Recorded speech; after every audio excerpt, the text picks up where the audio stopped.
मैं हूं मेहर वकार अनवर। आप देख रहे हैं लाहौर डिजिटल। आज की जो स्टोरी है वो दिल खराश वाकया जिला कसूर की तहसील चूनिया के थाना सिटी के अंदर पेश आया है। इसकी हदूद में यहाँ पर सीसीडी को अप्रिशिएट किया जा रहा है। पूरे मुल्क के अंदर जो सीसीडी काम कर रही है वो बहुत अच्छा काम कर रही है। जब से सीसीडी आई है तो यहाँ पर जो लुच्चे लफंगे लोग हैं वो यहाँ से भाग रहे हैं, कस्में दे रहे हैं और अपनी सफाइयां पेश कर रहे हैं। जिन्होंने क्राइम और जराइम किया हुआ था, जब से वजीर आला पंजाब मरियम नवाज शरीफ ने सीसीडी स्पेशल जो फोर्स बनाई है, सहेल जफर चट्टा साहब बहुत अच्छा काम कर रहे हैं। लोगों की जानब से इनको बार बार अप्रिशिएट किया जा रहा है।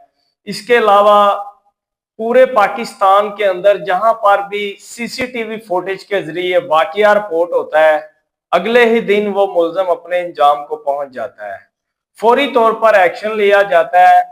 हमारी जो माएँ बहनें बाजारों के अंदर, गलियों के अंदर स्कूल जाने के लिए परेशान थी, उनको रास्ता किया जाता था लुचो लफंगों की जानब से। उनको फौरी तौर पर नकील डाली जा रही है सीसीडी की जानब से। उनको भरपूर कार्रवाइयां करके जवाब दिया जा रहा है। इसी तरह ही तहसील चूनिया के अंदर एक मासूम बच्चा जो कि यहाँ पर दीनी तालीम हासिल करता था, दीनी तालीम हासिल करने के लिए रोजाना की बुनियाद में वो यहाँ पर कारी साहब के पास आता था।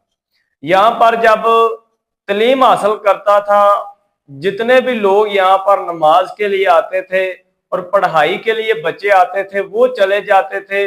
उसके बाद देर तक उस बच्चे को बिठाया जाता था। यहाँ पर इस स्टोरी की असल कहानी क्या है, आज की स्टोरी में आप देखेंगे कि किस तरह इस कारी साहब को जो है वो इसके अंजाम तक सीसीडी ने पहुंचाया है। तो बच्चे का यहाँ पर जो पढ़ाई का सिलसिला है वो चलता रहता है। उसके बाद जो कारी साहब होते हैं उनकी जो नीयत है वो बेईमान हो जाती है उस बच्चे के ऊपर, और उसके साथ वो ऐसा ऐसा जो नजेबा हरकत है वो करना शुरू कर देता है। और चंद दिन गुजरते हैं, उसके बाद वो बच्चे को बिठाई रखता है। उस दिन उसकी जो नीयत और बदकारी है वो बहुत ज्यादा बदल जाती है। सभी चले जाते हैं। उसके बाद वो बच्चे के साथ हरकत करनी शुरू करता है। बच्चा आगे से चीखना चिल्लाना रोना शुरू कर देता है। तो वो बच्चे को कहता है कि अगर तुमने किसी को बताया या कोई बात की या तुमने मेरी बात ना मानी तो तुम्हें मैं जान से मार दूंगा, और ये तुमने करना है जो मैं तुमसे बोलूंगा। वो बच्चा रोता रहता है और वो जो हिवान यहाँ पर बन जाता है उसके साथ जो है यहाँ पर ज्यादती करता है, बदफेली करता है। बदफेली करने के बाद वहां पर बच्चे को उसी हालत में छोड़ के वहां से फरार हो जाता है। घर वालों को तशवीश जो है वो बरकरार होती है कि बच्चा अभी तक घर क्यों नहीं पहुंचा।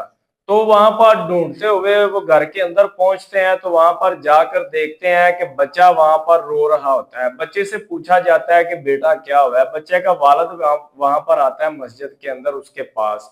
तो बच्चा सारी सूरत हाल बताता है कि इस तरह इस कारी ने मेरे साथ किया है, ऊपर से मुझे धमकियां भी लगाई है। तो फौरी तौर पर 15 पे कॉल की जाती है। उसके बाद वहां पर पुलिस पहुंचती है, मुकदमा दर्ज कर लिया जाता है और इसकी तलाश के लिए जो टीमें हैं वो बना दी जाती है।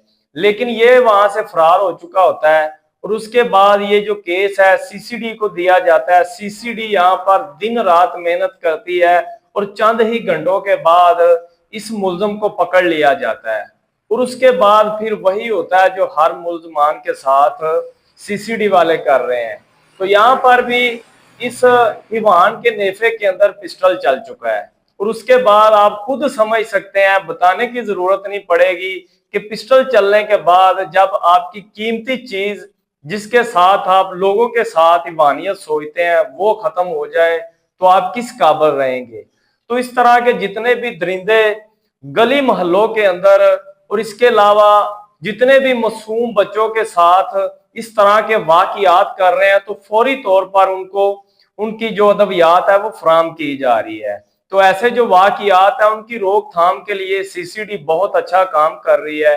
तो ये थी आज की स्टोरी जो तहसील चूनिया के अंदर ये वाकया रूनमा हुआ है। उसके बाद फौरी तौर पर उस बच्चे को इंसाफ मिला है और आज के प्रोग्राम से मुझे दे इजाजत, एक नए प्रोग्राम के साथ आपसे फिर होगी मुलाकात। तब तक के लिए अल्लाह निगहबान।